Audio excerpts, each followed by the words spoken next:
తాళ్లపూడి మండలం పోచవరం తదితర ప్రాంతాలలో నీట మునిగిన పంట పొలాలను పరిశీలించిన కూటమి నాయకులు. ఈ సందర్భంగా కొవ్వూరు నియోజకవర్గం బీజేపీ ఇన్ఛార్జ్ ముత్యాలరావు మాట్లాడుతూ కొవ్వాడ కాలువ ప్రభావం వల్ల దాదాపు 700 ఎకరాలు నీట మునిగాయని, ప్రతి సంవత్సరం ఇదే విధంగా రైతులు నష్టపోతున్నారని ఆవేదన వ్యక్తం చేశారు. కూటమి ప్రభుత్వం అధికారంలో ఉంది కాబట్టి రాష్ట్ర మరియు కేంద్రం దృష్టికి సమస్యను తీసుకెళ్లి పరిష్కరించే దిశగా చర్యలు తీసుకోవడం జరుగుతుందని అన్నారు. అనంతరం బీజేపీ ఓబీసీ అధ్యక్షులు కలిశెట్టి సన్యాసి నాయుడు మాట్లాడుతూ చిన్న సన్నకారు కౌలు రైతులు అప్పులు చేసుకుని ఎటు దిక్కుతోచన పరిస్థితుల్లో ఉన్నారని ఆవేదన వ్యక్తం చేశారు.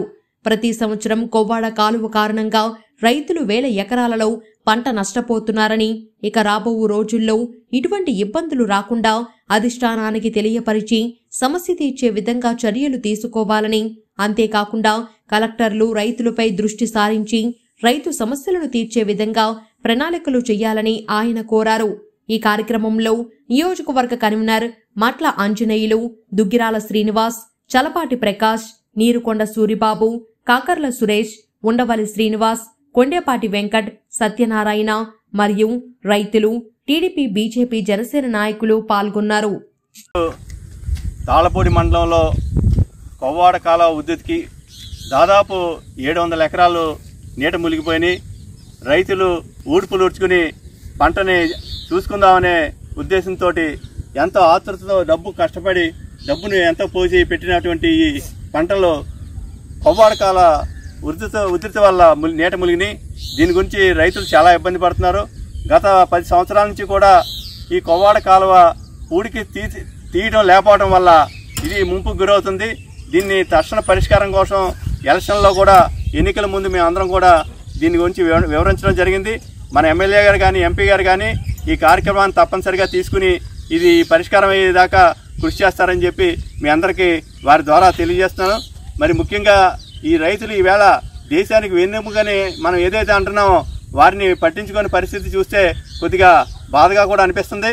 ఈవేళ పోచవరం ఈ గ్రామంలో ఈ రైతులందరూ కూడా రాగోలపల్లి ప్రాంతం అంతా కూడా చూస్తే ఇది నీరా లేకపోతే పంట పొలాలనే ఒక ఆశ్చర్యమే గురయ్యే పరిస్థితి వచ్చింది. తక్షణం దీన్ని మేమందరం కూడా అధిష్టానం దృష్టికి తీసుకెళ్తాం. ఈవేళ ఎన్డీఏ కూటమి అధికారంలో ఉంది. రాష్ట్రంలో కానీ కేంద్రంలో కానీ మన ఎమ్మెల్యే గారు ఎంపీ ద్వారా ఈ సమస్యని శాశ్వతమైన పరిష్కారం కోసం కృషి చేస్తామని చెప్పి తెలియజేస్తూ తప్పనిసరిగా తక్షణమైన చర్యలు తీసుకోవాలని, ఈ ముంపు ప్రాంతాలకి పంటలు నష్టపోయిన రైతులకి నష్టపరిహారం కోసం కూడా పూర్తిగా ప్రయత్నం చేయాలని చెప్పి కూడా మీ అందరికీ కూడా తెలియజేస్తూ వారిని ఈ సమస్యలన్నీ కూడా ఎమ్మెల్యే గారి దృష్టికి ఎంపీ గారి దృష్టికి కూడా తప్పనిసరిగా తీసుకెళ్తామని తెలియజేస్తూ ఈ తదుపరి ఈ విషయాన్ని మన జిల్లా అధికారి అయినటువంటి జిల్లా కలెక్టర్ గారి దృష్టికి కూడా తీసుకెళ్తాం. తప్పనిసరిగా రైతులకి ఉపశమనం కలిగేలాగా మా ప్రయత్నాలన్నీ కూడా తప్పనిసరిగా చేస్తామని ఈ సందర్భంగా తెలియజేస్తున్నాను. నమస్కారం.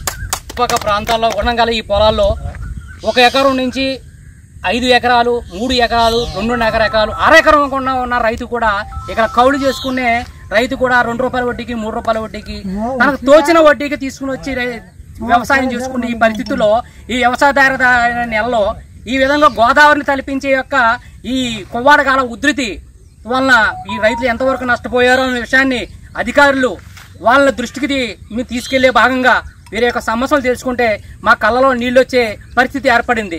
ఎందుకంటే రైతు ఈ రోజున రైతే రాజుగానే అందరూ చెప్పుకునే డైలాగే ఇది.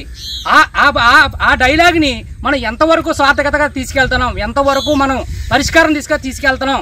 ప్రభుత్వం రానంత ముందు రైతుల పరిస్థితి ఎలా ఉంది, మన ప్రభుత్వం వచ్చిన తర్వాత కూడా రైతుల ప్రభుత్వ పరిస్థితి ఎట్లాగా ఉంది అనే విషయం దృష్టికి తీసుకుని అధికారులు వీరి యొక్క కష్టాన్ని చూసి వచ్చి ఈ యొక్క నష్టపరిహారాన్ని కూడా వేసి వారి యొక్క పట శ్రమని గుర్తించి వారి యొక్క అభివృద్ధిలో ముందుకు పదంగా తీసుకెళ్లాలని ఈ సందర్భంగా తెలియజేసుకుంటూ ఈ యొక్క బాధాకరం విషయాన్ని ఈ విధంగా చెప్పడానికి నాకు ఎంతో బాధగా ఉందని ఈ పరిస్థితిని జిల్లా కలెక్టర్ దృష్టికి, మన మేడం గారి పురంధేశ్వరి దృష్టి గారికి, ఎమ్మెల్యే ముప్పిడి వెంకటేశ్వర గారి దృష్టికి కూడా వెళ్ళాలని, అలాగే ఈ విషయం ఇప్పటి వరకు ఈ మండలం నియోజకవర్గంగా కాకుండా పై దృష్టికి నారా చంద్రబాబు దృష్టి గారు కూడా ఈ రకంగా వెళ్ళాలని నేను ఆశ వ్యక్తం చేస్తూ ఈ యొక్క బాధాకర విషయం తెలియబెడుతున్నాం.